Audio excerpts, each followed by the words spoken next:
আমরা পীর সাহেব চরমরায়ের নেতৃত্বে আলহামদুলিল্লাহ দেশের মানুষ নতুনভাবে জেগে উঠছে, নতুনভাবে স্বপ্ন দেখছে। এই স্বপ্ন কেউ দুরিশ্বাত করুক আমরা কি চাই? আমরা চাই না। আমরা আমাদেরকে এখন যেটা নিশ্চিত করতে হবে যে বর্তমানে বাংলাদেশে সুষ্ঠু নির্বাচনের পরিবেশ এখনো তৈরি হয় নাই। এখনো পর্যন্ত প্রশাসন নিরপেক্ষ আচরণ করছে না। এখনো পর্যন্ত দলীয় প্রভাব মুক্ত কোথাও কোনো এলাকা দলীয় প্রভাব মুক্ত হয় নাই।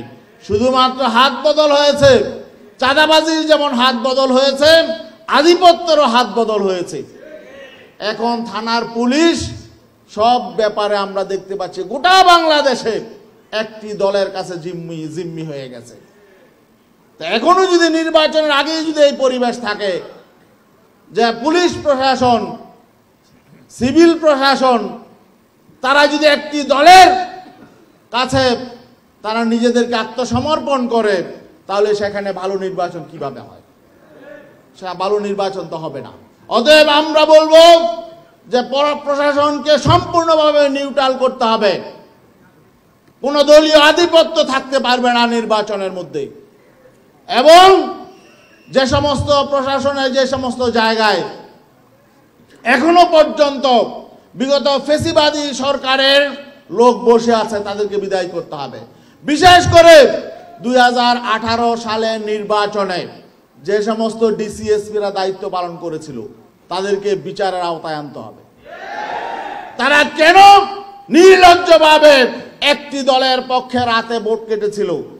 আজকে দুদক দেখলাম একটা তদন্ত কমিটি করেছে, এটা যাতে সঠিকভাবে তদন্ত হয় এবং তাদের সঠিক বিচার যাতে হয়। আমরা অতীতের রাজনীতি দেখতে চাই না। আজকে বাংলাদেশের মানুষ ধর্মপ্রাণ মানুষ, বাংলাদেশের মানুষ ইসলামকে ক্ষমতায় নিতে চায়।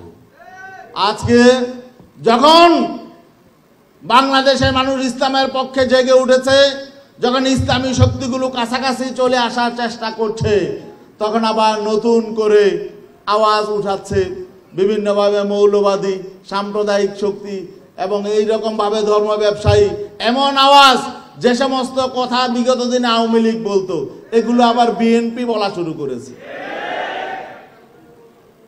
আওয়ামী লীগ বিগত 15 বছরে যে সমস্ত বিকৃত আলোচনা করেছে, যে সমস্ত বিষয় বলে মানুষকে বিভ্রান্ত করেছে, জনগণকে বিভক্ত করেছে, সেই রাজনীতি আবার বিএনপি করবে এটা আমরা চাই না। আমরা একটি পরিশুদ্ধ বিএনপি চাই। আমরা চাই বিএনপি অতীত থেকে শিক্ষা গ্রহণ করুক। অতীতে যে অপকর্ম করেছে, দুর্নীতি করেছে, চাঁদাবাজি করেছে, এই থেকে বিএনপি পরিশুদ্ধ হয়ে আমরা চাই আমরা সবাই মিলে দেশটাকে আমরা এগিয়ে নিয়ে যেতে চাই। আমরা সবাই মিলে ফেসিবাদের বিরুদ্ধে আন্দোলন করেছি, এতে অবশ্যই বিএনপির ভূমিকা সবচেয়ে বেশি ছিল বড় দল হিসাবে, তাদের দায় দায়িত্বও বেশি।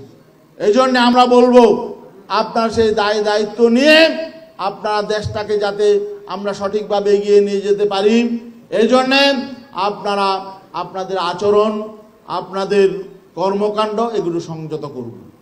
আপনারা ইসলামপন্থীদের বিরুদ্ধে যেভাবে কটাক্ষ করছেন, আপনারা ইসলামপন্থী শক্তিকে যেভাবে আঘাত করছেন, এটা কিন্তু ভালো আলামত নয়। মানুষ এটাকে ভালোভাবে নেয় না।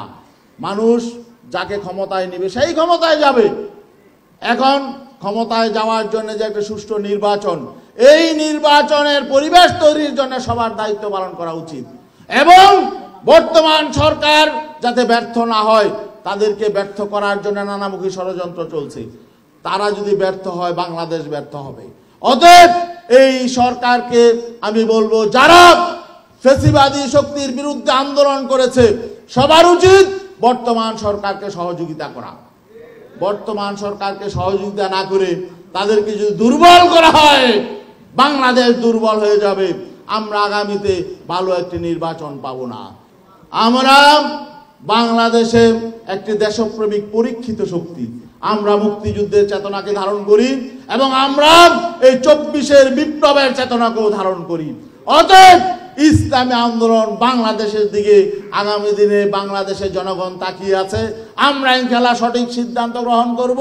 পীর সাহেব চরমনাই বলেছেন আগামী দিনে ইসলামী শক্তি নির্বাচনে একটি বাক্স দেওয়ার চেষ্টা করছেন। আশা করি ইনশাআল্লাহ জনগণের কাছে এই মেসেজ চলে গেছে, জনগণ ঐক্যবদ্ধ হচ্ছে। আগামীতে ইনশাআল্লাহ আমরা একটি ভালো সরকার পাবো, জনগণের সরকার পাবো।